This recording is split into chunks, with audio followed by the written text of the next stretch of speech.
Hey guys, Alex from 7th Hour Films back again with Frieren. Last time around we had Take Care, where basically the gang got trapped by another blizzard and they just kind of hung out for a little while, which was nice for Zine because he wanted to spend some more time with them.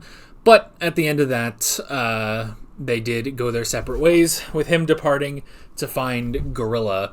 And then after that, Fern got sick. She had a cold, but luckily Frieren and Stark were able to fix her up and help her, basically. And then everything was good, and they went on their way. That's pretty much where we left off. Also, we have a new OP, which is fun. So, yeah.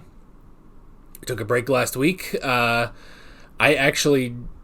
guess, has it only been 2 weeks? Yeah, I guess it's been about 2 weeks since over 2 weeks, really, since I recorded Frieren, but we're in the new year now. And there won't be any more breaks. We'll just go through the rest of the season. Go through the rest of the season just in one go. No more breaks for us. And hopefully we will get an announcement of when Season 2 is going to come out, because I gotta be honest, this is one of my favorite shows that we do. Like, this is great. Like, there's something so calm and relaxing about it, but I've talked about that a lot, you know? But it's good, because I'm tired. It is January 1st when I'm recording this, and after staying up till midnight, which isn't really, like, staying up till midnight, it's weird that it's, like, it's not really trouble. Like, it's not a problem to stay up to midnight, because I'm normally awake at midnight anyway, like, trying to sleep, and I can't. And yeah, last night stayed up to midnight, went to bed at 12:30, and then I fell asleep sometime after 3. So I'm very tired. Anyway, none of this matters. Like always, the reaction is down in the description and in the pinned comment for your viewing pleasure. So why don't we just go ahead and jump right into this episode of Frieren. Here we go.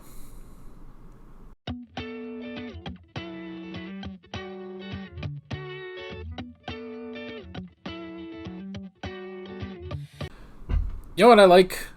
I like the idea of Stark just, like, chilling, like, at the inn for, like, 3 days. I don't know why. It's so weird, because it's like, oh, Fern and Frieren are going through these, you know, trials and tribulations to get certified and stuff, and it's like, meanwhile, Stark is just, like, hanging out. Maybe because it's like, that would totally be me. That would be what I would want to do. It's like, you guys go do that. You know, obviously they're mages and stuff, but it's like, you guys go do that because you're amazing and you will prove yourself as amazing and stuff. I'm going to be a lazy, you know, POS, and I'm just going to go sit over there, read a book, and sleep for 3 days until you get back. All right, we got a lot of new characters. We got Lavina and Kana and Ubel. I know that that's more the German pronunciation, like, that's how you would say it in German, and you guys have told me that there's more, like, all the names are more German, basically. That's why instead of Stark, it's Stark. Makes sense. I really do just want to say Ubel, though. Is anyone going to mind if I do? Because I'm just so used to it. Like, look, I've been playing Ubel in Yu-Gi-Oh! For like 15 years. It's been a while.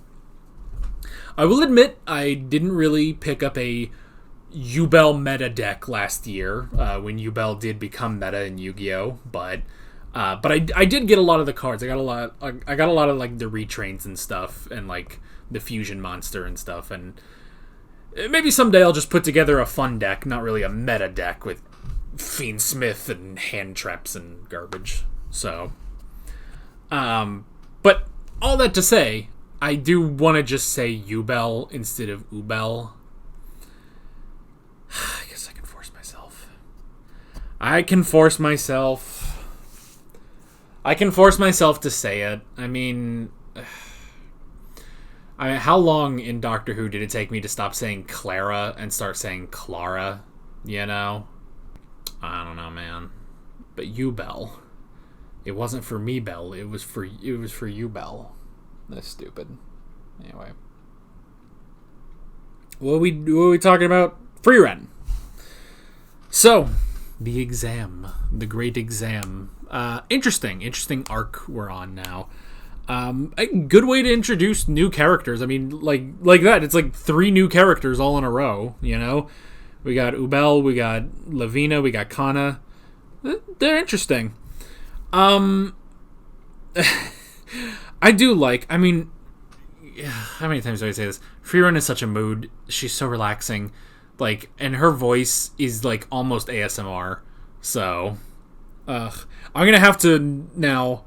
Well, I mean, at the end of the season, I'm gonna like watch all the. I'm gonna watch the like Frieren dub videos on YouTube that I literally talked about in the first episode, and I knew that Ubel was coming. It's not a great sentence, but I knew she was going to be in this show because like you can't really escape that. But I didn't know anything about her other than like I've seen pictures of her. I knew her name was Ubel, and well I knew how her name was spelled, and so I didn't know if it would be Ubel or Ubel or whatever. But I also knew she was a popular character. That's literally all I knew about her. So, I mean, her eyes though, just the glances she does is just so like, ooh, I don't know, man.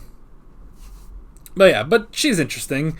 A very killer mage, I suppose. She keeps killing people, and now she's teamed up with Fern and some guy that, ooh, he might die. I hope not, but I hope she doesn't get Fern disqualified because Fern will be quite cross about that. But yeah, but the whole team thing is interesting, and you know, trying to catch these birds is an interesting task, especially because like, yeah, these birds are crazy. These birds are absolutely crazy, and if you're not careful, you could get hit by a bigger bird.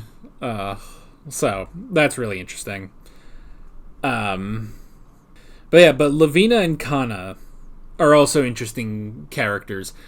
It's interesting because, and you know, we had this in the last episode of like, you know, the sort of like just more of, you know, Fern and Stark still being kids, you know, still kind of being teenagers. Or at this point they're young adults, but the two of them still have their goofy misunderstandings and fights with each other. So now to have that more with Lavina and Kana, where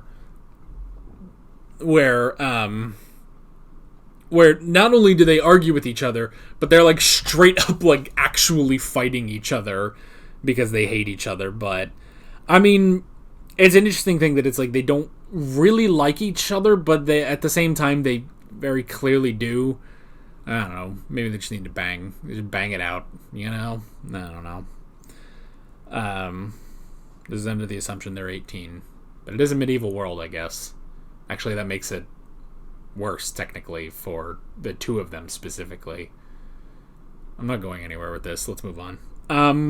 But yeah, but they're interesting, and the whole thing of like the kind of tough love with Lavina, it's like I don't know. It's interesting. The tough love can be a difficult thing. It's also weird, like having that little like kind of commentary almost of like, oh, this is why parents shouldn't baby their kids and stuff like that. And it's just like, what the fuck? Like, I don't even know where these girls came from, but it's like, are they royalty? I don't know. It's like, how many medieval fantasy parents baby their children like that? Like, I don't know. And like, it's interesting because it's like it's kind of like a weird modern commentary, which the show doesn't really do that very much, you know?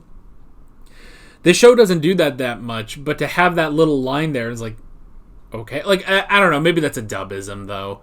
Maybe that's a dub line, and like the original isn't that bad, but I don't know, it's just kind of, that line felt a little out of place, but I mean, yeah, it is kind of the thing of like, you know, how much do you do that? You know, how much do you like pamper your children or like really do all this stuff? Because it's like you do still have to prepare them for the real world, you know? I don't know. I mean, and look, I'm old, and by old I mean I'm 27. I'm recording this on January 1st. I think I said that. And according to the internet, today, January 1st, 2025, marks the beginning of the new generation. We had millennials, then Gen Z, then Gen Alpha, now we're on Gen Beta. Poor saps. And I mean, I don't know, it's just like, it's like, I get that, because it's like, because you do look at a lot of kids, and it's just like, ooh, you are not cut out for the real world. But there's like different levels to that, honestly. It's like, it could be that it's like, oh, well, you're just so pampered that you're not prepared for the real world. Or it could just be that your parents were shit and didn't raise you right, you know? But that's going into a whole other thing that doesn't really pertain to Kana. It's just like, it's like, oh, your parents shouldn't baby their kids, make them little princesses. And it's just like, or you could stop being a dick. Like, I don't know. Why are you a dick? Like, just... It's like, part of this is your fault. It's like, you gotta find that happy medium, which she does, you know? She gave her some compliments. She pointed out her legitimate strengths, and then also just pushed her off a cliff and, you know, trial by fire, and she did it, you know? So, it's just sort of, I think it's just more of a case-by-case basis. Like, you can't just make this sweeping statement, you know? But I guess that's also what Lavina learned. Like, she's got to, like, if you want to work with Kana, it's just like, she needs a bit, you know? She can't just, you know, just go. She can't just take it all, you know, without anything given to her. It's like, she needs just a little push. Just a little push, and it's fine. Both a push in her emotions and a push off a cliff. You know? It's just like, I don't know, it's a half and half. So I don't know. Maybe that's a dub line. I don't know. Maybe that's the one time where I'm like, I don't know about that. You know, maybe in the sub that's a little bit better. Just in terms of the writing. So I don't know. For this show, like, and for a lot of shows with dubs, I generally don't see too much problem between dub and sub. You know, like, I know there's still so many people that are anti-dub in the anime community, and they're just losers, honestly. They're just if you can't accept literally any English dub of anime, then you're just a complete loser. Sorry, not sorry. And none of you are going to be offended by this, because this is a dub reaction. If you were any of those people that just hate all dubs with deep prejudice, you wouldn't be here, so, you know. You guys might just be people that hate dubs a bit, you know? That you just want to watch my Frieren reactions even though it's not sub. I don't know. It's just like, I don't know. But but that's the one thing where it's like, it could just be just a bad dub line, you know? I don't know. But I like them. I like Lavina and Kana. They're an interesting team. They're a good foil for Frieren, you know?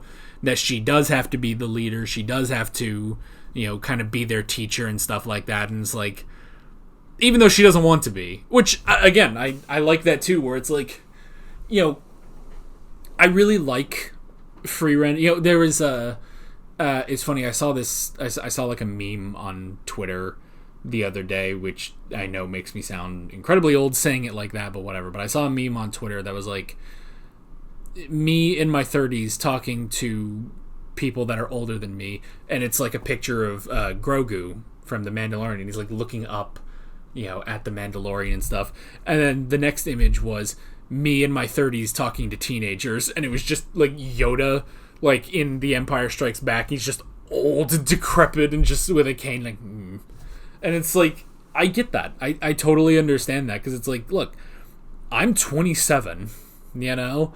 I'm 27. I'm turning 28 this year. And I do look around and think, man, I'm so fucking old. And then I look at people that are actually older than me, and I'm like, man, I don't know what the fuck I'm doing. You know? I'm not an adult. I'm just like I'm just, you know, pretending to be an adult, you know, as long as I can. But then again, that's kind of what everyone does. But that's why I like Frieren, that it's like, yes, she is an adult. She's the adult. She's over 1,000 years old. But at the same time, she's also kind of a goofy girl, you know? She's kind of a silly girl where, you know, she kind of keeps to herself. You know, she's very introverted. She doesn't want to do things. She doesn't want to keep up with stuff. She just wants to read some books and chill, you know. She really didn't want to take this mage exam. She's only doing it because she needs to get to the Northern Lands. So, but it's like, I like that it's like, you know, and now she's like this mentor, not only to Fern and Stark, but also now to Lavina and Kana. And it's like, but she's not really, you know, made for this. And we had that like maybe last episode or 2 episodes ago with Zine, and we had that whole thing with Hyder where he's like, you know, when he's in his 90s basically, and he's like, I still don't feel like I ever really became an adult, you know? So it's just like, you never really do. You just kind of do the best that you can. That's what I do. That's what I do. That's what you do. That's what Frieren does. That's what you got to do. So I like that. I like that, and I like her interactions with Lavina and Kana. And curious to see where we're going with this exam arc. So, yeah, that is pretty much it, though. With all of that being said, I'm Alex from 7th Hour Films, and I will see you guys next time. Take care. Alright guys, thanks for watching this video. There's a bunch of links on screen if you want to go click around any of those. There's a playlist with all of my Frieren reactions, as well as another video you can go click on if you want. There's also a subscribe button and a Patreon button on screen, as well as other links in the description if you want to go check out any of those. See you guys later.